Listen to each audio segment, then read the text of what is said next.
deadly riots over the government's plan to avoid defaulting on its loans. Is that the unemployment keeps rising, and it has to keep rising just because you have an excess supply of goods, which is this is all borrowed money that our and that debt is owned by banks in other countries. M-O-N-E-Y, right here at home. In the form of a convenient personal loan. A filter cigarette that delivers the taste, and 45 malt liquor. Are you hot? Quite some time ago, by a section America is sponsoring I first learned it from my grandmother. Now, my grandmother was a wonderful person. She taught me how to play the game Monopoly. She understood that the name of the game is to acquire. She would accumulate everything she could, and eventually she became the master of the board. And then she would always say the same thing to me. She'd look at me and she'd say, "One day, you'll learn to play the game." One summer, I played Monopoly almost every day, all day long. And that summer, I learned to play the game. I came to understand the only way to win is to make a total commitment to acquisition. I came to understand that money and possessions, that's the way that you keep score. And by the end of that summer, I was more ruthless than my grandmother. I was ready to bend the rules if I had to win that game. And I sat down with her to play that fall. I took everything she had. I watched her give her last dollar and quit in utter defeat. And then she had one more thing to teach me. Then she said, "Now it all goes back in the box." All those houses and hotels, all the railroads and utility companies, all that property and all that wonderful money.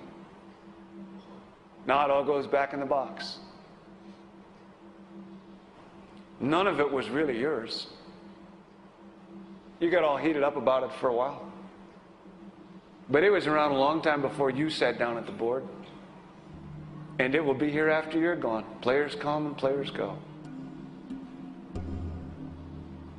Houses and cars, titles and clothes, even your body. Because the fact is that everything I clutch and consume and hoard is going to go back in the box, and I'm going to lose it all. You have to ask yourself, when you finally get the ultimate promotion, when you've made the ultimate purchase, when you buy the ultimate home, when you have stored up financial security and climbed the ladder of success to the highest rung you can possibly climb it, and the thrill wears off, and it will wear off, then what? How far do you have to walk down that road before you see where it leads? Surely you understand, it'll never be enough. So you have to ask yourself the question, what matters?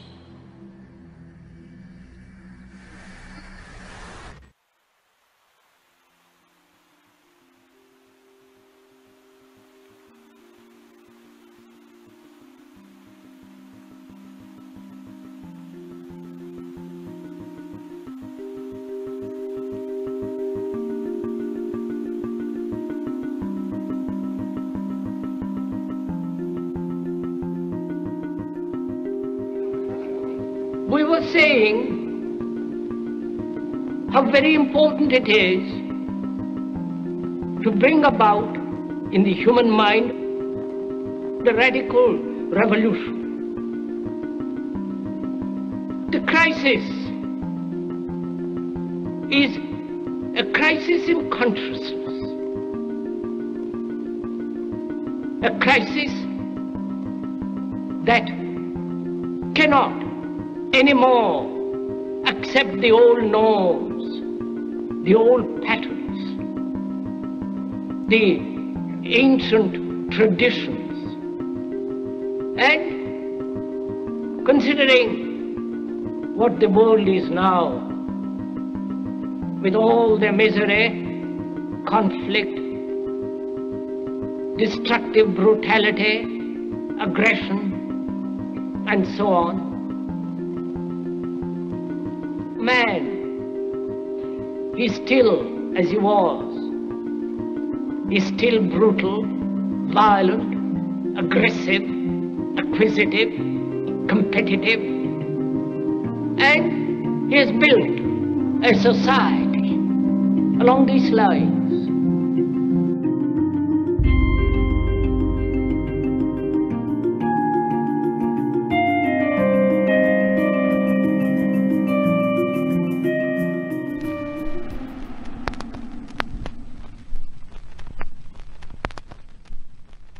Spirituality is a particular term which actually means dealing with intuition. In the theistic tradition, there is a notion of clinging into a word. A certain act is regarded as displeasing to divine principles. A certain act is regarded as pleasing for the divine whatever. In the tradition of non-theism, however, it is very direct that the case history are not particularly important. What is actually important is here and now. Here and now. Now is definitely now. We try to experience what is available there on the spot. There's no point in thinking that the past did exist that we could have now. This is now. This very moment. Nothing mystical, just now, very simple, straightforward. And from that nowness, however, arises a sense of intelligence, always, that you are constantly interacting with the reality one by one, spot by spot, constantly. We actually experience fantastic precision, always. But we are threatened by the now, so we jump to the past or the future. Paying attention to the materials that exist in our life, such rich life that we lead. All these choices takes place all the time, but none of them are regarded as bad or good per se. Everything we experience are unconditional experience. They don't come along with a label by saying this is regarded as bad, or this is good. But we experience them, but we don't actually pay heed to them properly. We don't actually regard that as that we are going somewhere. We regard that as a hassle, waiting to be dead. Waiting to be dead. Waiting to be dead. Waiting to be dead.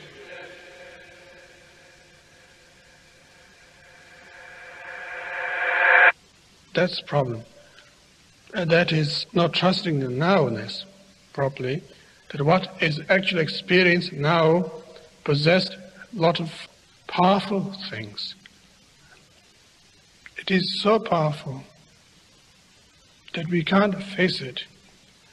Therefore we have to borrow from the past, invite future all the time. And maybe that's why we seek religion. Maybe that's why we march in the street. Maybe that's why we complain to the society. Maybe that's why we vote for the presidents. It's quite ironical. Very funny indeed.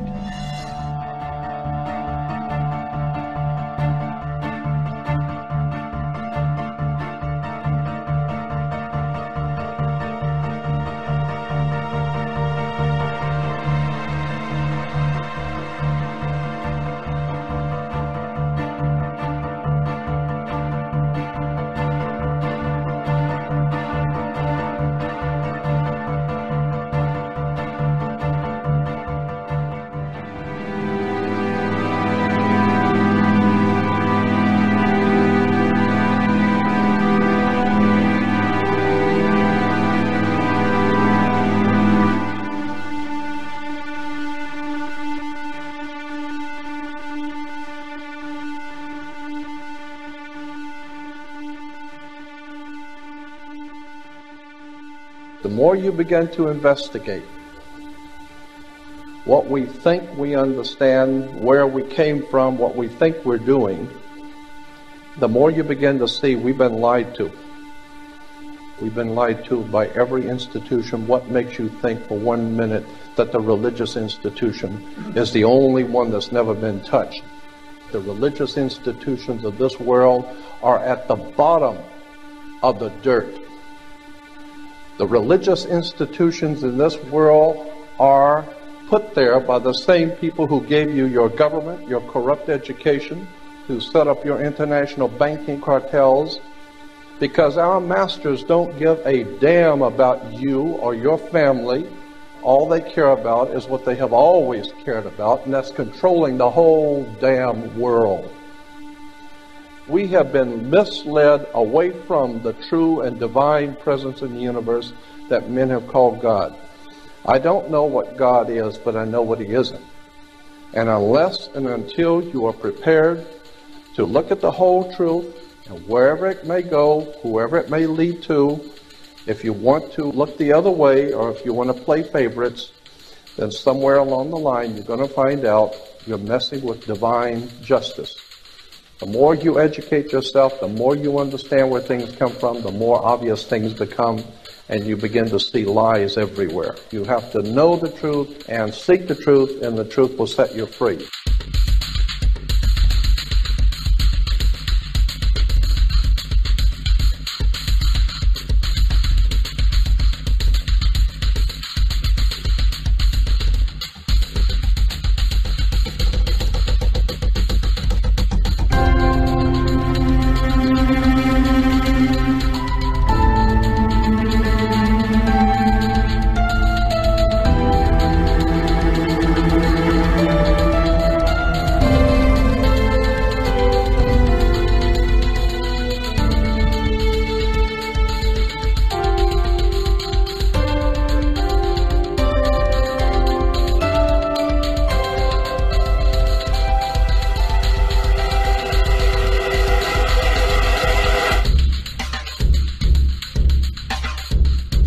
Because I gotta tell you the truth, folks. I gotta tell you the truth. When it comes to bullshit, big time, major league bullshit, you have to stand in awe of the all-time champion of false promises and exaggerated claims, religion. Think about it. Religion has actually convinced people that there's an invisible man living in the sky who watches everything you do every minute of every day. And the invisible man has a special list of 10 things he does not want you to do. And if you do any of these 10 things, he has a special place full of fire and smoke and burning and torture and anguish where he will send you to live and suffer and burn and choke and scream and cry forever and ever till the end of time. But he loves you.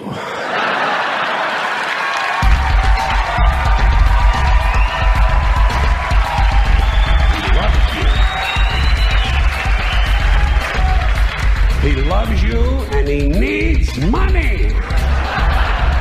He always needs money. He's all powerful, all perfect, all knowing, and all wise. Somehow just can't handle money. Religion takes in billions of dollars, they pay no taxes, and they always need a little more. Now, you talk about a good bullshit story. Holy shit.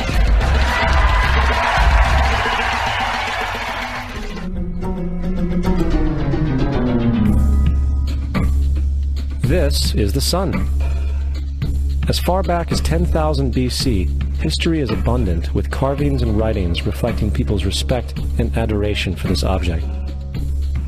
And it is simple to understand why, as every morning the sun would rise, bringing vision, warmth, and security, saving man from the cold, blind, predator-filled darkness of night. Without it, the cultures understood the crops would not grow and life on the planet would not survive. These realities made the sun the most adored object of all time. Likewise, they were also very aware of the stars. The tracking of the stars allowed them to recognize and anticipate events which occurred over long periods of time, such as eclipses and full moons. They in turn cataloged celestial groups into what we know today as constellations. This is the cross of the zodiac, one of the oldest conceptual images in human history. It reflects the sun as it figuratively passes through the 12 major constellations over the course of a year. It also reflects the 12 months of the year, the 4 seasons, and the solstices and equinoxes. The term zodiac relates to the fact that constellations were anthropomorphized, or personified, as figures or animals. In other words, the early civilizations did not just follow the sun and stars, they personified them with elaborate myths involving their movements and relationships. The sun, with its life-giving and saving qualities, was personified as a representative of the unseen creator or God, God's Son, the light of the world, the savior of humankind. Likewise, the 12 constellations represented places of travel for God's Son, and were identified by names, usually representing elements of nature that happened during that period of time. For example, Aquarius, the water bearer, who brings the spring rains.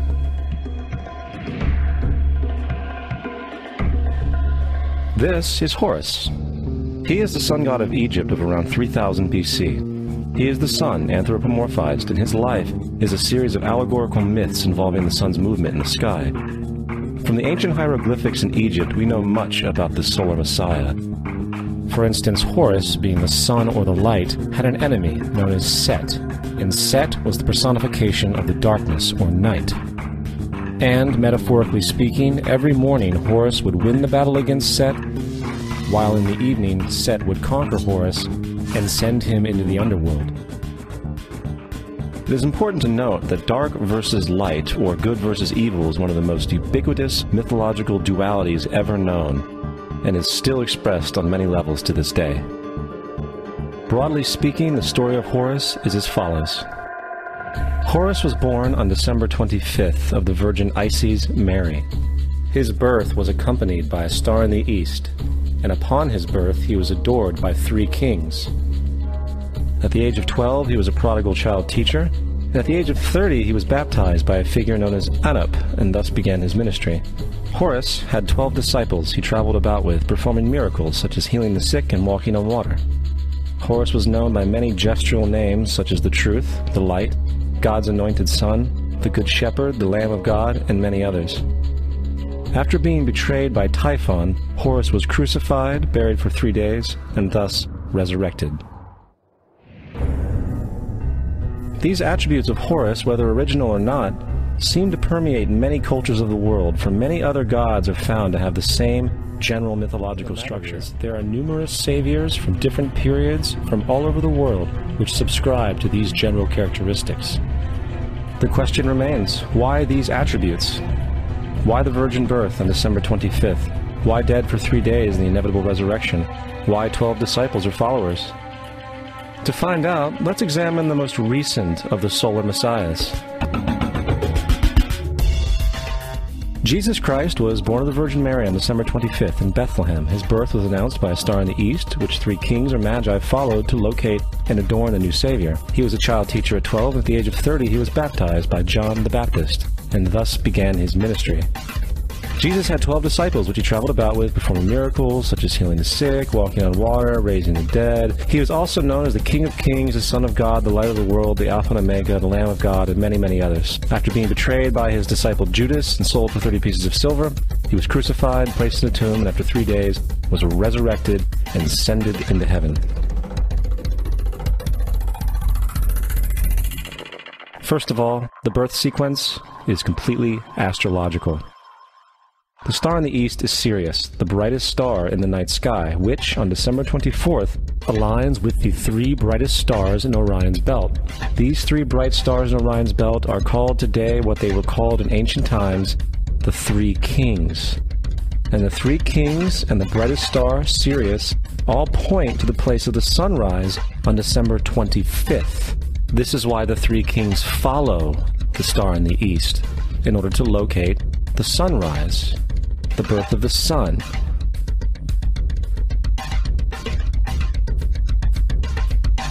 The Virgin Mary is the constellation Virgo, also known as Virgo the Virgin.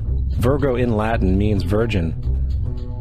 Virgo is also referred to as the house of bread, and the representation of Virgo is a virgin holding a sheaf of wheat.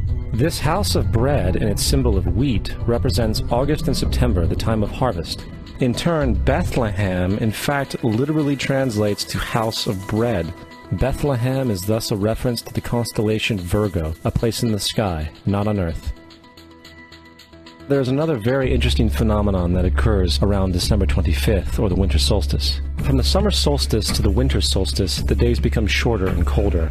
And from the perspective of the northern hemisphere, the sun appears to move south and get smaller and more scarce. The shortening of the days and the expiration of the crops when approaching the winter solstice symbolize the process of death to the ancients.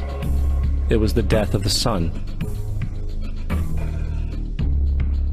And by December 22nd, the sun's demise was fully realized, for the sun, having moved south continually for 6 months, makes it to its lowest point in the sky.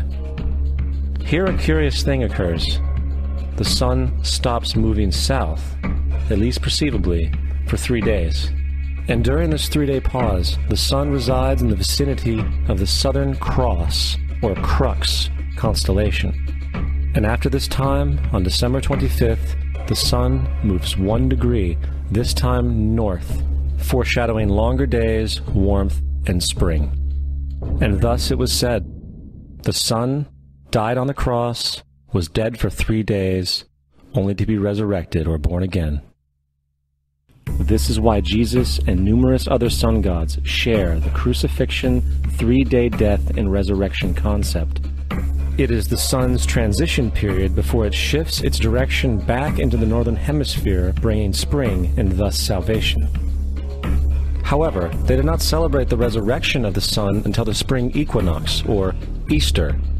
This is because at the spring equinox the sun officially overpowers the evil darkness, as daytime thereafter becomes longer in duration than the night, and the revitalizing conditions of spring emerge.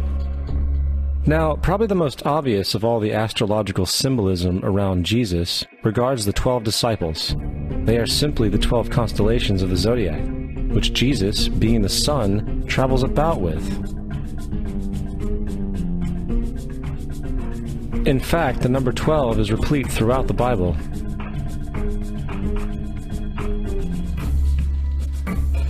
Coming back to the cross of the zodiac, the figurative life of the sun, this was not just an artistic expression or tool to track the sun's movement. It was also a pagan spiritual symbol, the shorthand of which looked like this. This is not a symbol of Christianity. It is a pagan adaptation of the cross of the zodiac.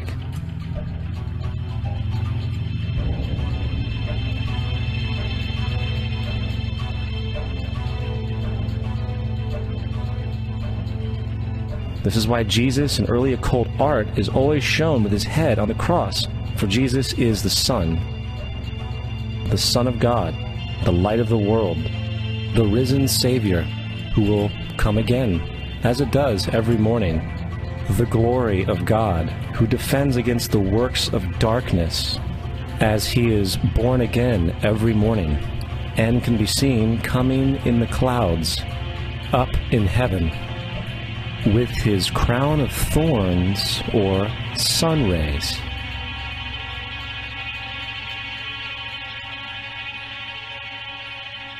Now, of the many astronomical metaphors in the Bible, one of the most important has to do with the ages. Throughout the scriptures, there are numerous references to the age. In order to understand this, we need to be familiar with the phenomenon known as the precession of the equinoxes. The ancient Egyptians, along with cultures long before them, recognized that approximately every 2150 years, the sunrise on the morning of the spring equinox would occur in a different sign of the zodiac. This has to do with a slow, angular wobble that the Earth maintains as it rotates on its axis. It is called a precession because the constellations go backwards rather than through the normal yearly cycle. The amount of time it takes for the precession to go through all 12 signs is roughly 25,765 years. This is also called the Great Year. and ancient societies were very aware of this, and they referred to each 2150-year period as an age. From 4300 BC to 2150 BC, it was the age of Taurus, the bull. From 2150 BC to 1 AD, it was the age of Aries, the ram. And from 1 AD to 2150 AD, it is the age of Pisces, the age we are still in to this day. And in and around 2150, we will enter the new age, the age of Aquarius.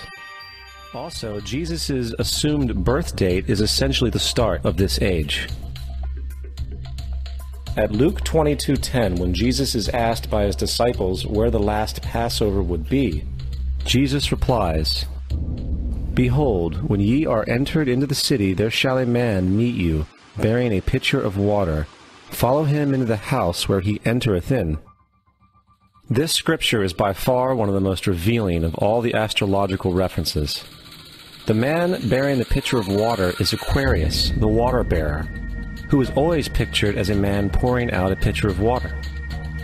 He represents the age after Pisces, and when the sun, God's Son, leaves the age of Pisces, Jesus, it will go into the house of Aquarius, as Aquarius follows Pisces in the precession of the equinoxes.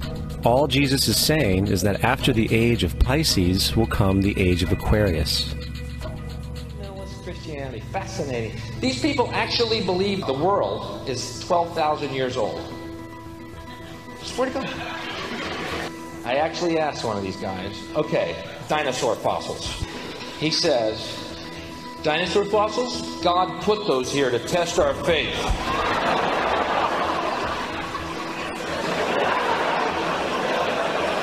I think God put you here to test my faith, dude.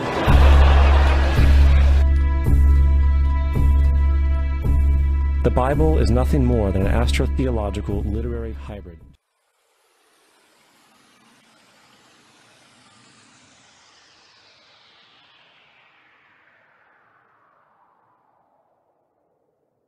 We don't want to be unkind, but we want to be factual. We don't want to cause hurt feelings, but we want to be academically correct in what we understand and know to be true. Christianity just is not based on truth. We find that Christianity was in fact nothing more than a Roman story, developed politically.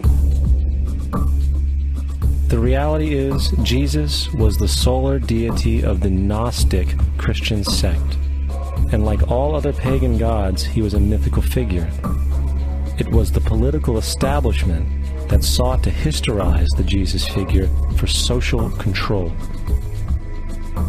By 325 AD in Rome, Emperor Constantine convened the Council of Nicaea. It was during this meeting that the politically motivated Christian doctrines were established, and thus began a long history of Christian bloodshed and spiritual fraud. And for the next 1600 years, the Vatican maintained a political stranglehold on all of Europe, leading to such joyous periods as the Dark Ages, along with enlightening events such as the Crusades and the Inquisition.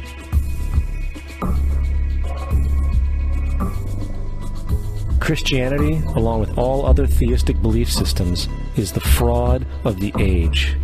It serves to detach the species from the natural world, and likewise each other. It supports blind submission to authority. It reduces human responsibility to the effect that God controls everything, and in turn awful crimes can be justified in the name of a divine pursuit. And most importantly, it empowers those who know the truth, but use the myth to manipulate and control societies.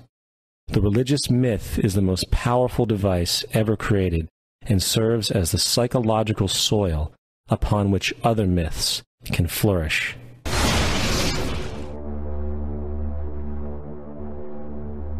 A myth is an idea that, while widely believed, is false.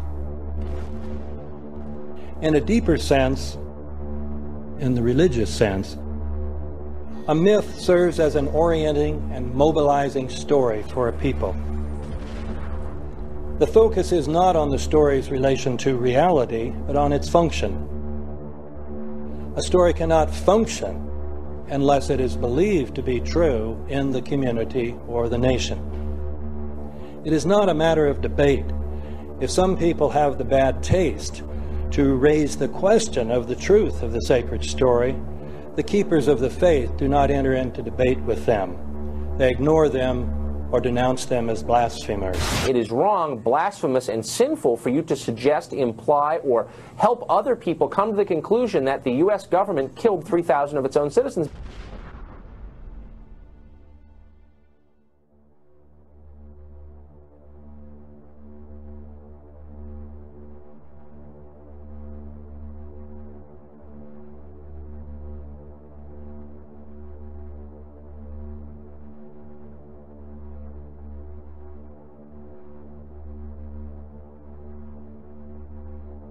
I am absolutely appalled at how much people in this country do not think. We are given to understand that, that an Arabic guy out there up in the mountains financed the most elaborate attack on this country. Do you think some people in a cave, were able to have NORAD stand down? Do you think that people in a cave were able to have all of this happen? And when I think about how many Americans were killed in New York City, and believing as I do that this thing was a setup job, this is a textbook operation that Nazis used, and they've used it over and over again. America has been suckered in one more time. I don't have to tell you things are bad. Everybody knows things are bad. The dollar buys a nickel's worth. Banks are going bust. Shopkeepers keep a gun under the counter. Punks are running wild in the street. There's nobody anywhere who seems to know what to do, and there's no end to it. We know the air is unfit to breathe, and our food is unfit to eat. We sit watching our TVs while some local newscaster tells us that today we had 15 homicides and 63 violent crimes, as if that's the way it's supposed to be. We know things are bad, worse than bad. They're crazy. It's like everything everywhere is going crazy, so we don't go out anymore. We sit in the house, and slowly the world we're living in is getting smaller, and all we say is, please, at least leave us alone in our living rooms. Let me have my toaster and my TV and my steel-belted radios, and I won't say anything. Just leave us alone. Well, I'm not going to leave you alone. I want you to get mad. I don't want you to protest. I don't want you to riot. I don't want you to write to your congressmen because I wouldn't know what to tell you to write. I don't know what to do about the depression and the inflation and the Russians and the crime in the street. All I know is that first, you've got to get mad. You've got to say, I'm a human being. God damn it. My life has value.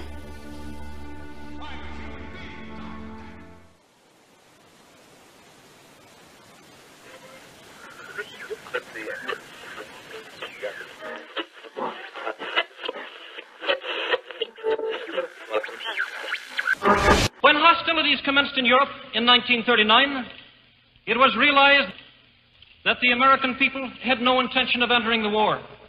But they believed that this country could be enticed into the war in very much the same way that it was enticed into the last one. They planned, first, to prepare the United States for foreign war under the guise of American defense. Second, to involve us in the war step by step without our realization. Third, to create a series of incidents which would force us into the actual conflict.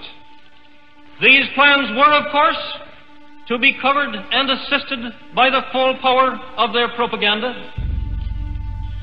Our theaters soon became filled with plays portraying the glory of war.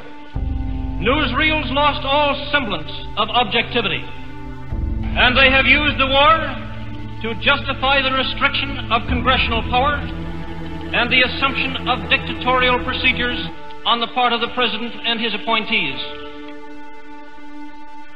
A fear campaign was inaugurated. We cannot allow the natural passions and prejudices of other peoples to lead our country to destruction.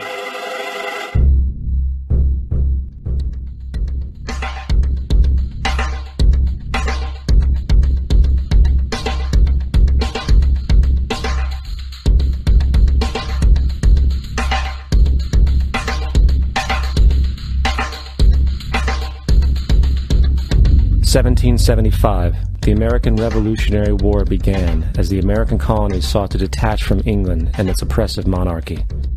Though many reasons are cited for the revolution, one in particular sticks out as the prime cause: that King George III of England outlawed the interest-free, independent currency the colonies were producing and using for themselves, in turn forcing them to borrow money from the Central Bank of England at interest, immediately putting the colonies into debt.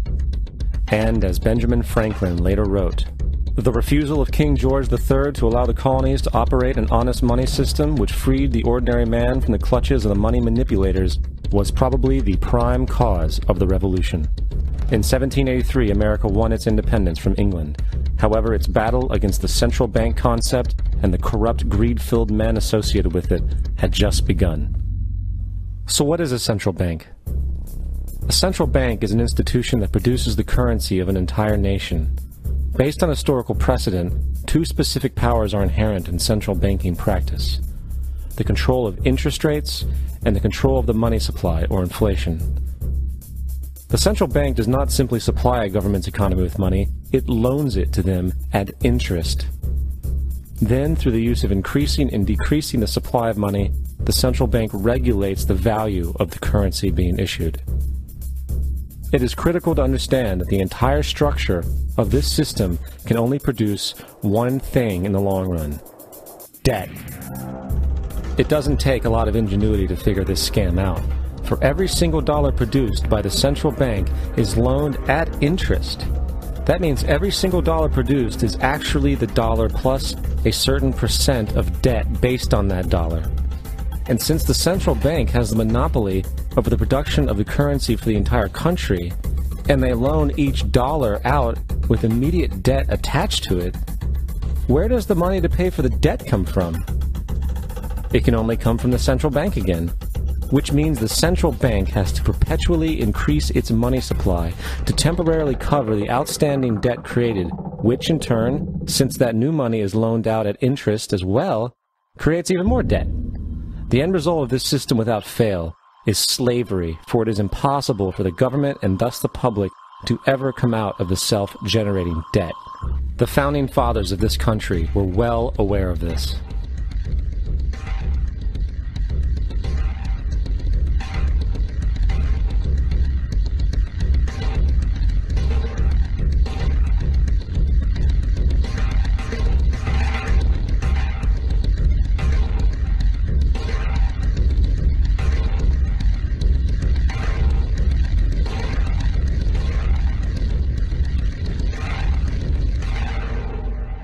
By the early 20th century, the U.S. had already implemented and removed a few central banking systems, which were swindled into place by ruthless banking interests. At this time, the dominant families in the banking and business world were the Rockefellers, the Morgans, the Warburgs, the Rothschilds. And in the early 1900s, they sought to push, once again, legislation to create another central bank.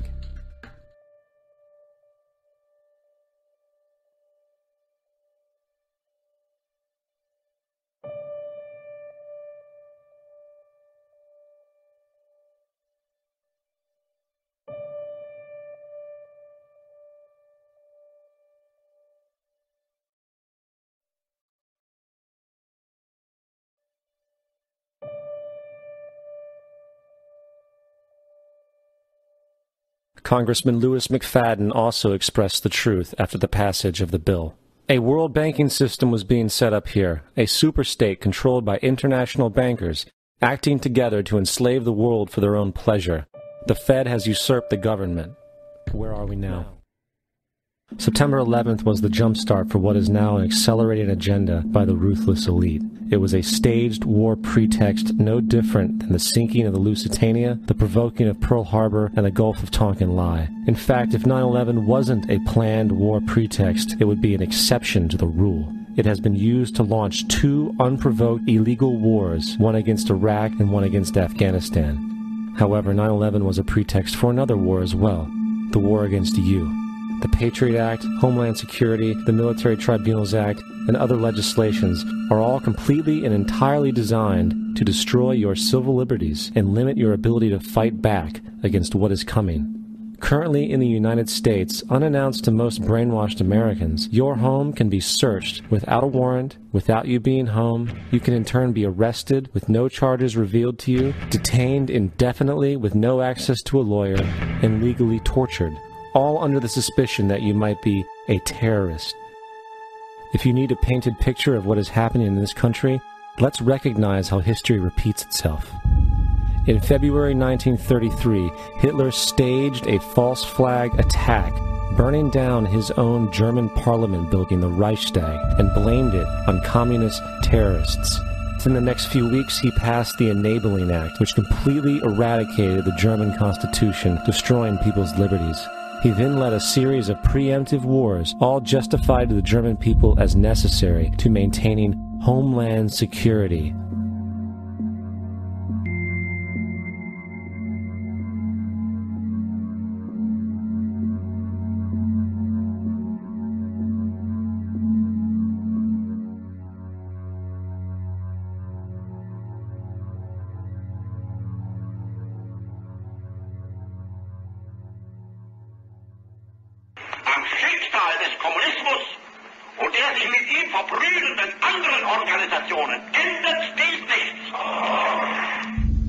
Our enemy is a radical network of terrorists and every government that supports them. It's time to wake up. The people in power go out of their way to make sure that you are perpetually misled and manipulated. The majority's perception of reality, especially in the political arena, is not their own. It is shrewdly imposed upon them without them even knowing it. For example, the public at large actually believes an area. How do you do it? Well, there are two ways. You can go in there and bomb it and so forth, but that is not very efficient. What you do is you try to get the people in that area to kill each other and to destroy their own territory, their own farms. And that's what's been done in that area. The way in which you destroy an opponent is get him to destroy himself by dividing his ranks against one another. Then you feed both sides. You have agents feeding both sides, inflaming both sides. And they kill each other off. And it's time that some of us woke up to this reality to understand that people who try to maintain empires and create empires do it by manipulating the people they're trying to conquer.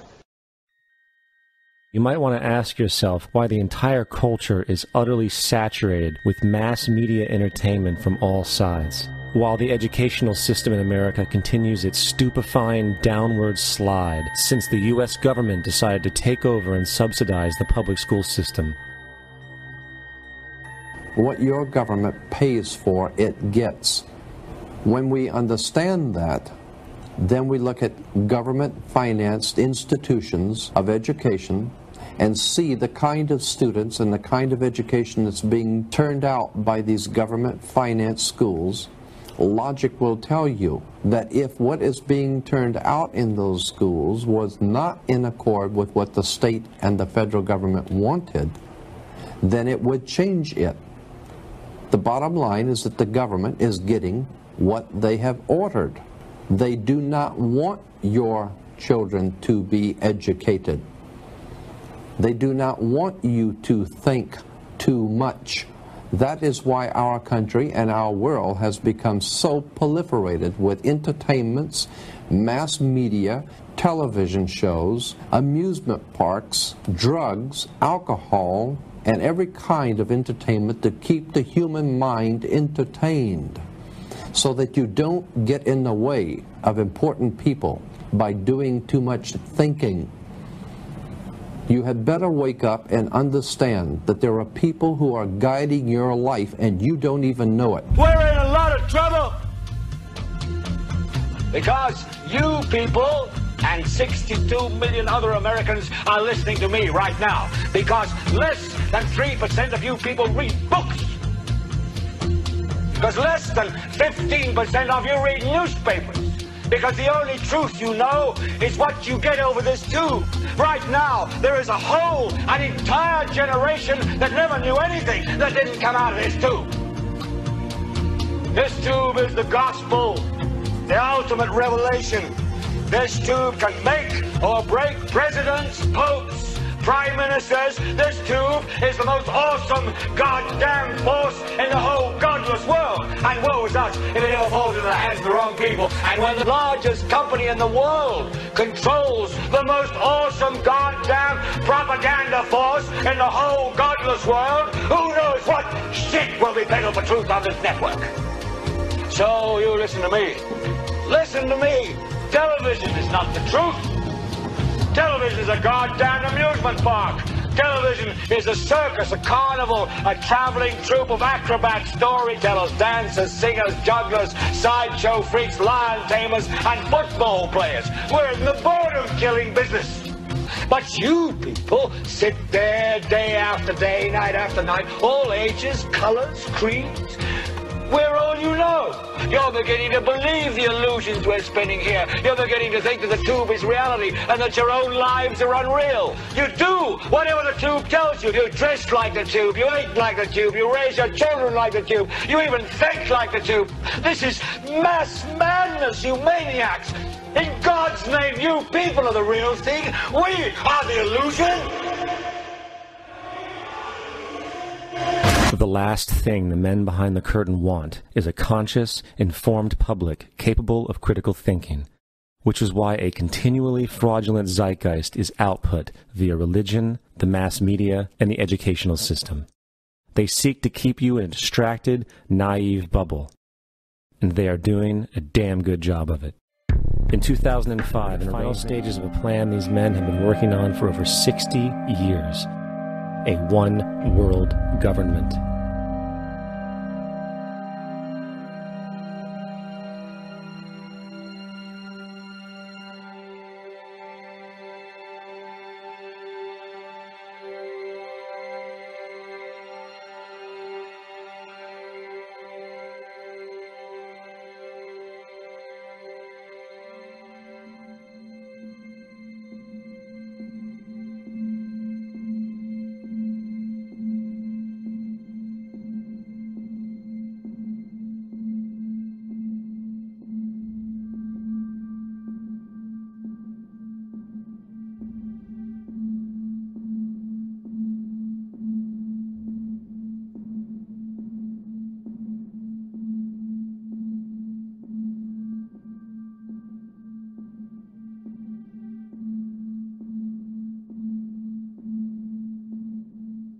One bank, one army, one center of power. And if we have learned anything from history, it is that power corrupts, and absolute power corrupts absolutely. This is Aaron Russo, a filmmaker and former politician. To his left is Nicholas Rockefeller of the infamous Rockefeller banking and business dynasty. After maintaining a close friendship with Nicholas Rockefeller, Aaron eventually ended the relationship, appalled by what he had learned about the Rockefellers and their ambitions. I got a call one day from an attorney woman I knew, and she said, "Would you like to meet one of the Rockefellers?" I said, "Sure, I'd love to." And we became friends, and he began to divulge a lot of things to me. So he said to me one night, he said that there's going to be an event there, and out of that event, you're going to see, we're going to go into Afghanistan, so we run pipelines from the Caspian Sea. We're going to go into Iraq to take the oil and establish a base in the Middle East, and we're going to go into Venezuela and try and get rid of Chavez. And the first two they've accomplished. Chavez they didn't accomplish.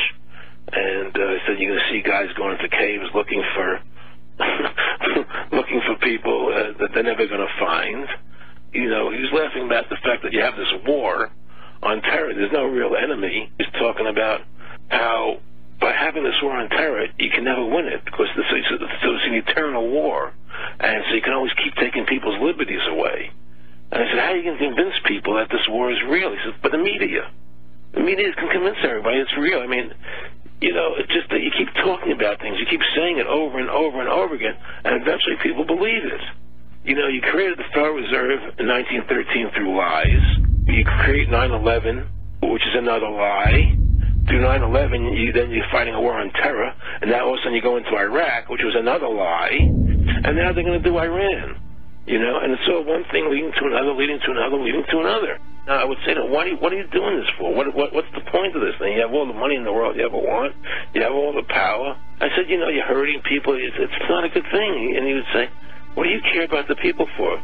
Take care of yourself and you take care of your family. And then I said to him, what are the ultimate goals here? He said, the ultimate goal is to get everybody in this world chipped with the RFID chip and have all money be on those chips and everything on those chips. And if anybody wants to protest what we do or violate what we want, we just turn off their chip. That's right, microchip.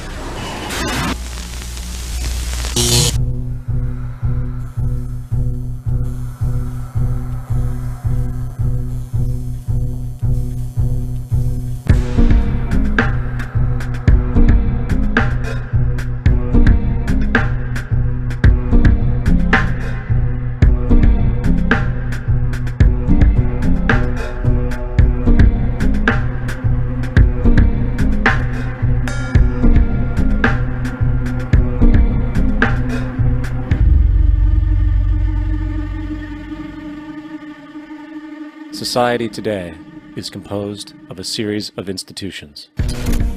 From political institutions, legal institutions, religious institutions, to institutions of social class, familial values, and occupational specialization. It is obvious the profound influence these traditionalized structures have in shaping our understandings and perspectives.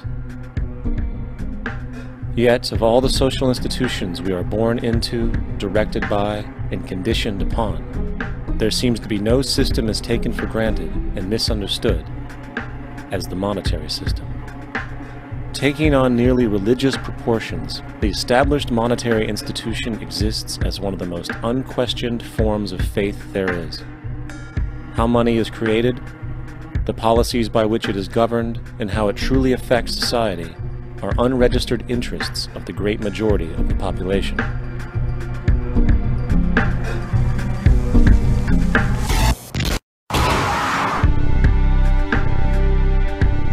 In a world where 1% of the population owns 40% of the planet's wealth, in a world where 34,000 children die every single day from poverty and preventable diseases, and where 50% of the world's population lives on less than $2 a day, one thing is clear: something is very wrong. And whether we are aware of it or not, the lifeblood of all of our established institutions, and thus society itself, is money. Therefore, understanding this institution of monetary policy is critical to understanding why our lives are the way they are.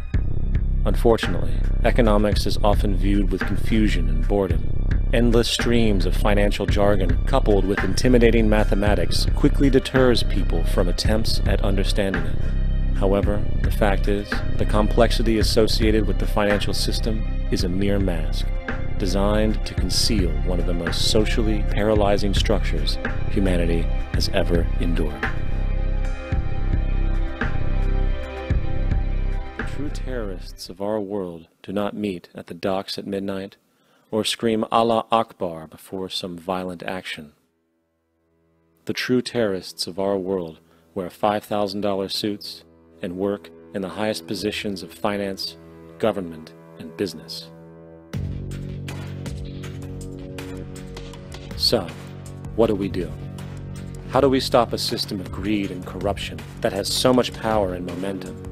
How do we stop this aberrant group behavior which feels no compassion for, say, the millions slaughtered in Iraq and Afghanistan, so the corporatocracy can control energy resources and opium production for Wall Street profit?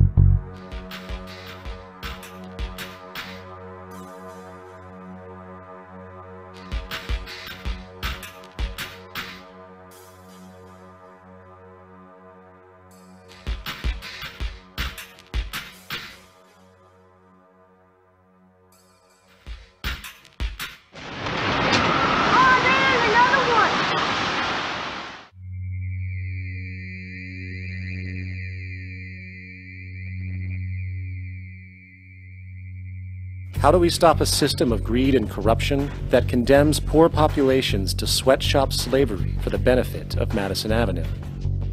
Or that engineers false flag terror attacks for the sake of manipulation? Or that generates built-in modes of social operation which are inherently exploitative? Or that systematically reduces civil liberties and violates human rights in order to protect itself from its own shortcomings? How do we deal with the numerous covert institutions, such as the Council on Foreign Relations, the Trilateral Commission, and the Bilderberg Group, and other undemocratically elected groups which, behind closed doors, collude to control the political, financial, social, and environmental elements of our lives? In order to find the answer, we must first find the true underlying cause. For the fact is, the selfish, corrupt, power, and profit-based groups are not the true source of the problem. They are symptoms. My name is Jock Fresco. I'm an industrial designer and a social engineer. I'm very much interested in society and developing a system that might be sustainable for all people. First of all, the word corruption is a monetary invention. That aberrant behavior that's disruptive to the well-being of people, while you're dealing with human behavior. And human behavior appears to be environmentally determined, meaning if you were raised by the Seminole Indians as a baby, never saw anything else, you'd hold that value system. And this goes for nations, it goes for individuals, for families. They try to indoctrinate their children to their particular faith and their country and make them feel like they're part of that. And they build a society which they call established. They establish a workable point of view and tend to perpetuate that, whereas all societies are really emergent, not established. And so they fight new ideas that would interfere with the establishment. Governments try to perpetuate that which keeps them in power. People are not elected to political office to change things. They're put there to keep things the way they are. So you see, the basis of corruption is in our society. Let me make it clear.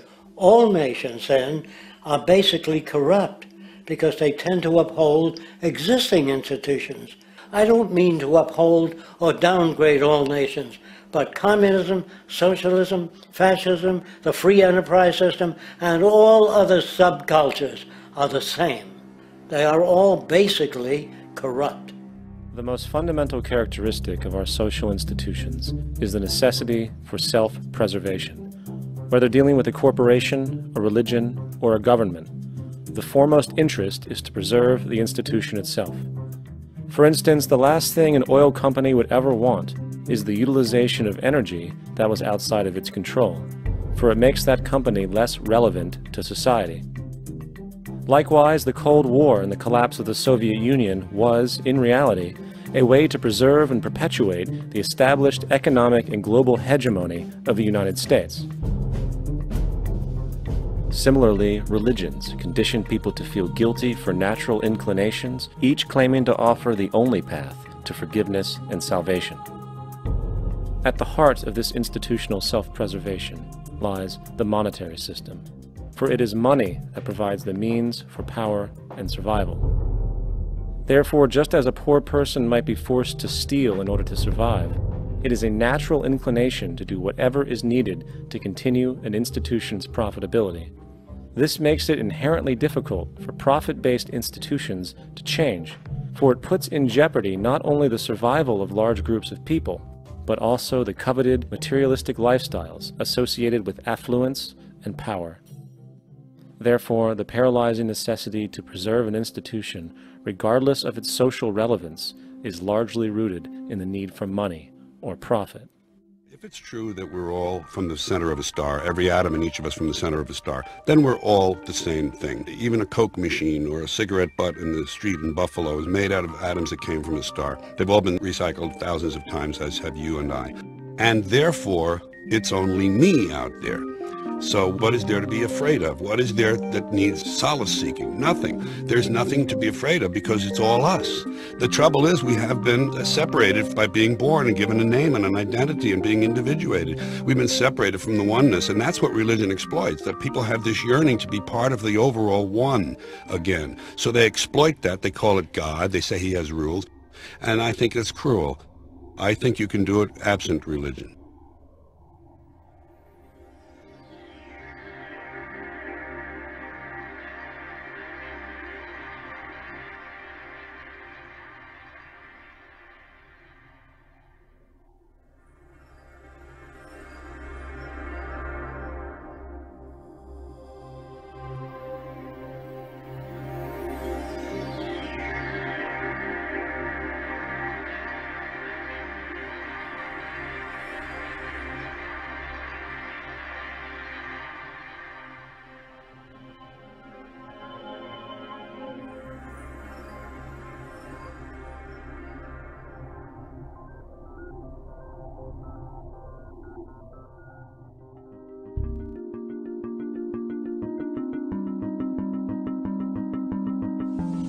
The whole system that we live in drills into us that we're powerless, that we're weak, that our society is evil, that it's crime-ridden, etc., and so forth. It's all a big fat lie. We are powerful, beautiful, extraordinary. There is no reason why we cannot understand who we truly are, where we are going. There is no reason why the average individual cannot be fully empowered. We are incredibly powerful beings. Now, I think I spent 30 years of my life, in the first 30, trying to become something. I wanted to become good at things. I wanted to become good at tennis. I wanted to become good at school and grades and everything I kind of viewed in that perspective. I'm not okay the way I am, but if I got good at things, I realized that I had the game wrong. The game was to find out what I already was. Find out what I already was.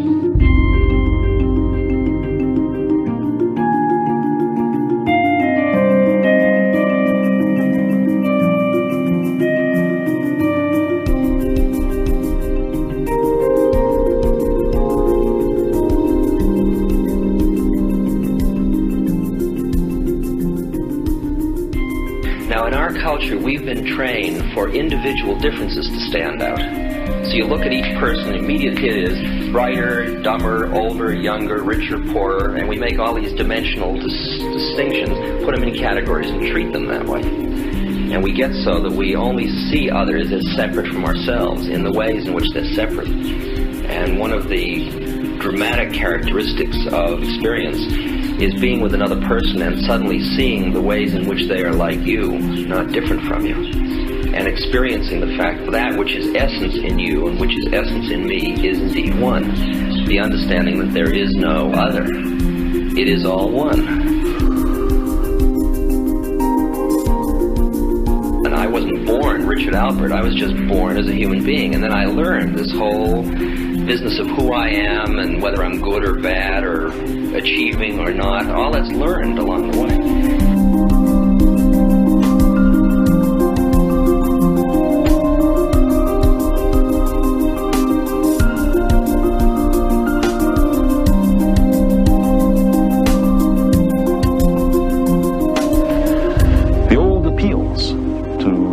Racial, sexual, and religious chauvinism to rabid nationalist fervor are beginning not to work. A new consciousness is developing which sees the earth as a single organism and recognizes that an organism at war with itself is doomed.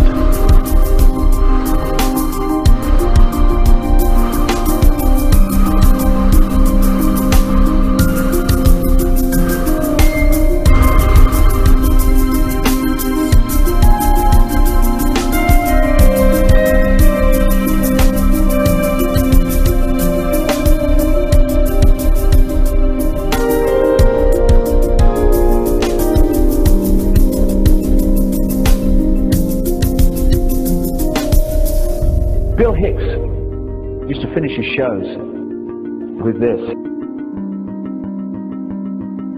Life's like a ride in an amusement park. And when you go on it, you think it's real, because that's how powerful our minds are. And the ride goes up and down and round and round. It has thrills and chills, and it's very brightly colored. And it's very loud, but it's fun for a while. Some have been on the ride for a long time, and they begin to question, is this real, or is this just a ride? And other people have remembered, and they come back to us, and they say, hey, don't worry. Don't be afraid ever, because this is just a ride. And we kill those people. Shut him up. I've got a lot invested in this ride. Shut him up. Look at my furrows of worry. Look at my big bank account and my family. This has to be real. It's just a ride. But we'll kill those good guys who try and tell us that. You ever notice that? And let the demons run amok? But it doesn't matter, because it's just a ride, and we can change it anytime we want. It's only a choice. No effort, no work, no job, no savings of money. Just a choice right now between fear